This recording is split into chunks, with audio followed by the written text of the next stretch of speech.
भक्तजनों, माताओं, बहनों, सादर जय श्री कृष्ण। हमारे YouTube चैनल में आप सभी का बहुत बहुत स्वागत है। मैं हूं आपके साथ आचार्य धर्मेंद्र शास्त्री। सबसे पहले आपको और आपके पूरे परिवार को नवरात्रि महापर्व की बहुत बहुत शुभकामनाएं और बधाइयां। माता रानी का भरपूर आशीर्वाद आपके जीवन पर सदैव बना रहे। आप पूरे परिवार के साथ सुखी रहें, स्वस्थ रहें, व्यस्त रहें और मस्त रहें। आज हम आपको बताने जा रहे हैं कि चैत्र नवरात्रि में कुछ विशेष उपाय आपको पहले दिन करना चाहिए, जिसको करने से आपके जीवन की जो भी इच्छाएं होगी, जो मनोकामनाएं होगी, वो अति शीघ्र पूर्ण हो जाएगी। क्योंकि हमारे धर्म ग्रंथों और पुराणों में लिखा हुआ है कि कलौ चंडी विनायको, यानी कलयुग में सबसे जल्दी यदि कोई देवी देवता प्रसन्न होते हैं या साक्षात रूप से जो है हमें दर्शन देते आते हैं, तो वो चंडी और विनायक है। अर्थात भगवती परांबा जगदम्बा है और भगवान गणेश जी है। वैसे तो पूरे वर्ष में 4 बार नवरात्रि आती है। 2 गुप्त नवरात्रि होती है तथा 2 प्रकट नवरात्रि होती है। चारों नवरात्रियों का अपना अपना अलग अलग महत्व हमारे धर्म ग्रंथों और पुराणों में बताया हुआ है। चैत्र माह के शुक्ल पक्ष की जो नवरात्रि होती है उसे प्रकट नवरात्रि और बड़ी नवरात्रि कहा जाता है। इसे वासंतिक नवरात्र भी कहा जाता है। और इस बार चैत्र नवरात्रि का महापर्व 2 अप्रैल 2022 शनिवार से लेकर के 10 अप्रैल 2022 रविवार तक रहेगा। इसी बीच में महाअष्टमी यानी कुल देवी का जो पूजन होगा वो 9 अप्रैल 2022 शनिवार के दिन महाअष्टमी और कुल देवी का पूजन होगा। नवरात्रि के पूरे 9 दिनों तक देवी जगदम्बा के अलग अलग स्वरूपों की पूजा की जाती है।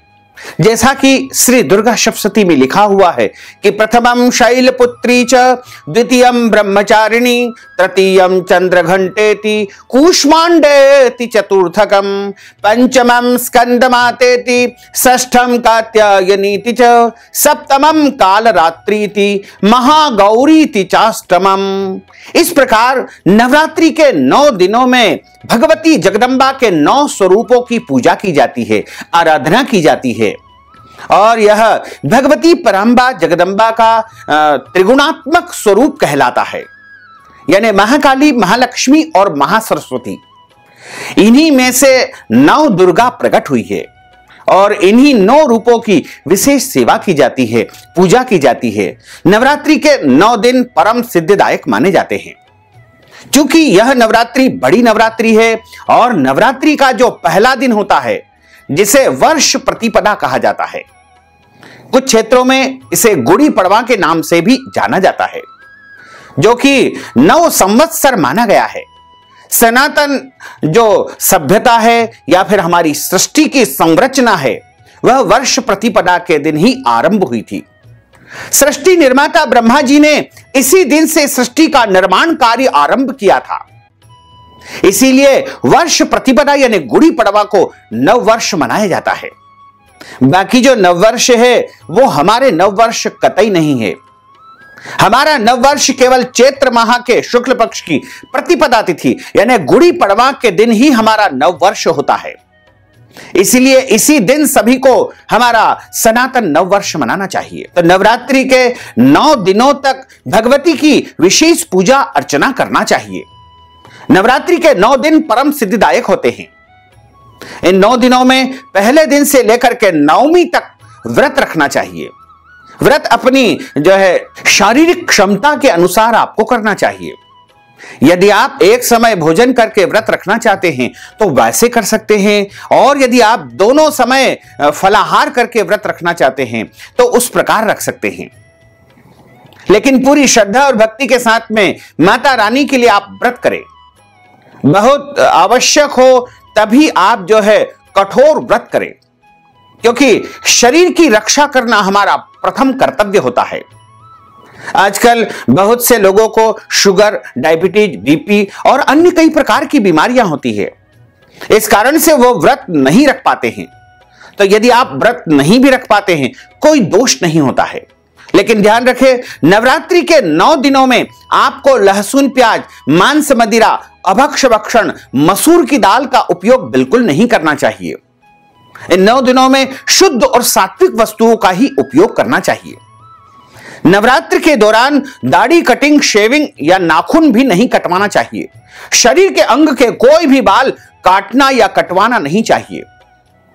नवरात्र के दौरान प्रतिदिन प्रातः ब्रह्म मुहूर्त में उठ करके स्नान करना है, भगवती जगदम्बा का पूजन करना है तथा इस 9 दिनों में आपको कोई भी ऐसा गलत, अनैतिक और पाप कर्म बिल्कुल नहीं करना चाहिए। नवरात्र के दौरान किसी भी स्त्री का, कन्या का, माताओं बहनों का अपमान अथवा अनादर बिल्कुल नहीं करना चाहिए। वैसे तो माता बहनों का अपमान या अनादर आपको कभी भी नहीं करना चाहिए, क्योंकि जहां पर नारी की पूजा होती है वहां पर समस्त देवी देवता निवास करते हैं। इसलिए नारी का हमेशा सम्मान करना चाहिए। नारी को शक्ति स्वरूपा माना गया है, दैवी स्वरूपा माना गया है।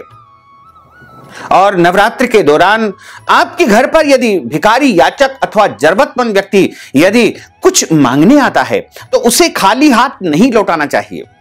उसको कुछ न कुछ अपनी श्रद्धा और भक्ति के अनुसार दान पुण्य अवश्य ही करना चाहिए। इसी तरह नवरात्र के दौरान आप भगवती जगदम्बा का सुबह के समय पूजन करें तथा शाम के समय भी आरती पूजा करें।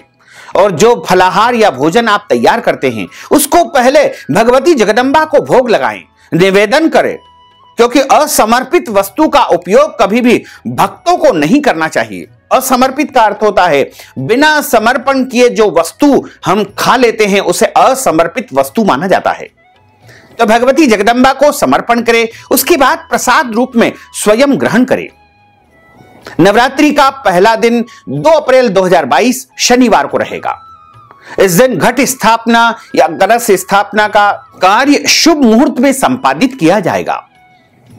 2 अप्रैल 2022 शनिवार को कलश स्थापना या घट स्थापना का शुभ मुहूर्त सुबह 7:30 बजे से आरंभ होकर के 9 बजे तक रहेगा। उसके बाद अगला मुहूर्त दोपहर 12 बजे से आरंभ होगा, जो कि 4:30 बजे तक रहेगा तथा शाम के समय 6 बजे से तीसरा मुहूर्त आरंभ होगा, जो कि शाम को 7:30 बजे तक रहेगा तथा अंतिम और चौथा मुहूर्त जो कि रात्रि 9 बजे से आरंभ होकर के 1:30 तक रहेगा। नवरात्रि के दौरान रात्रि की पूजा का विशेष महत्व माना जाता है।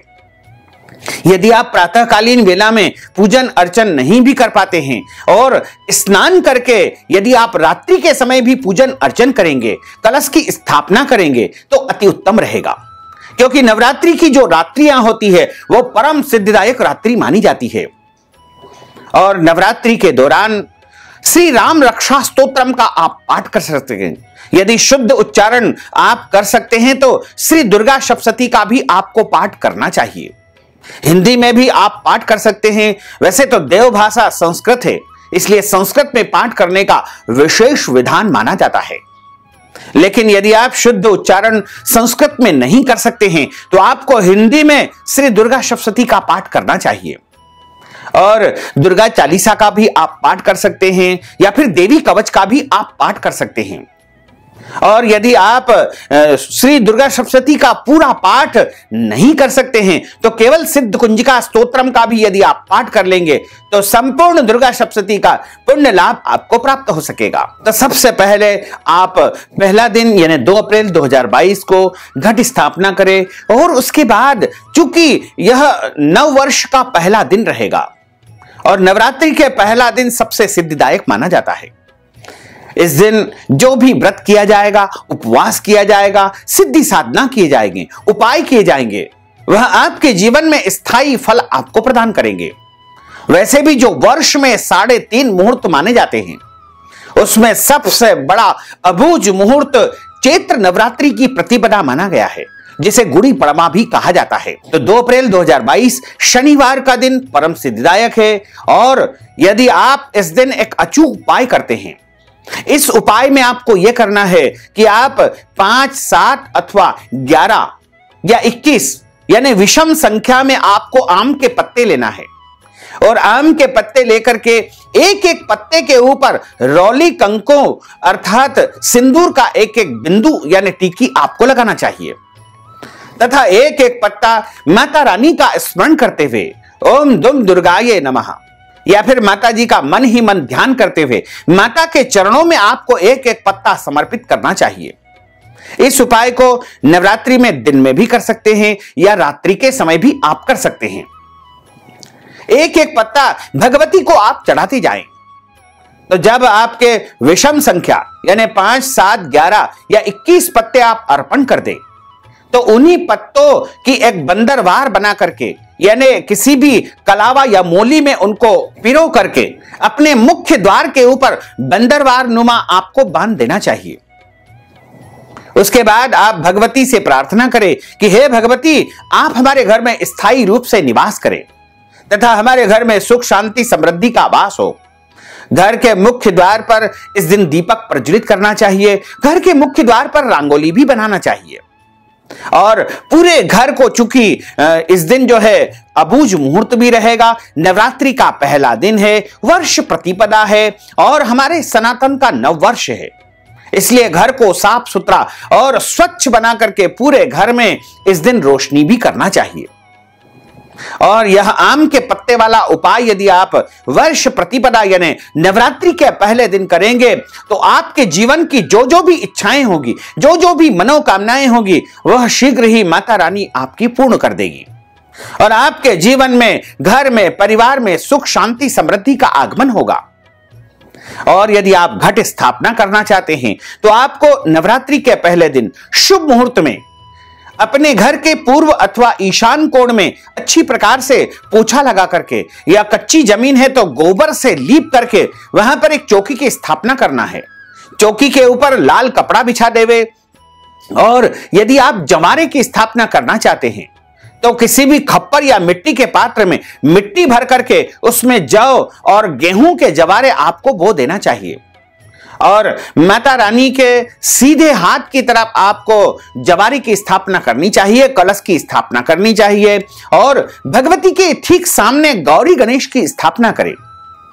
और यदि किसी विद्वान ब्राह्मण के माध्यम से आप पूजन पाठ अनुष्ठान संपन्न करवाना चाहते हैं तो आप षोडश मातृका और सप्तकृत मातृका तथा नवग्रह आदि की स्थापना आप कर सकते हैं। रुद्र कलश इत्यादि जो भी संभव हो वैसी आप स्थापना करें अपनी अपनी आस्था और परंपरा के अनुसार, जैसा आप प्रतिवर्ष करते आ रहे हैं या इस परंपरा को हमेशा निर्वाहित कर सके, ऐसा कार्य आपको करना चाहिए।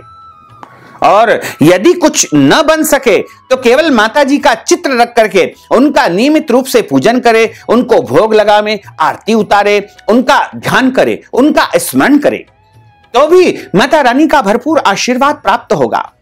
क्योंकि हम तो माता के बच्चे हैं और हम कुछ भी विधि विधान नहीं जानते हैं। ऐसा भाव माता रानी के सामने आप प्रकट करें जो भी आपसे बन सके, क्योंकि माता के स्तोत्रों में लिखा है कि कुपुत्रो जायेत क्वचिदपि कुमाता न भवति।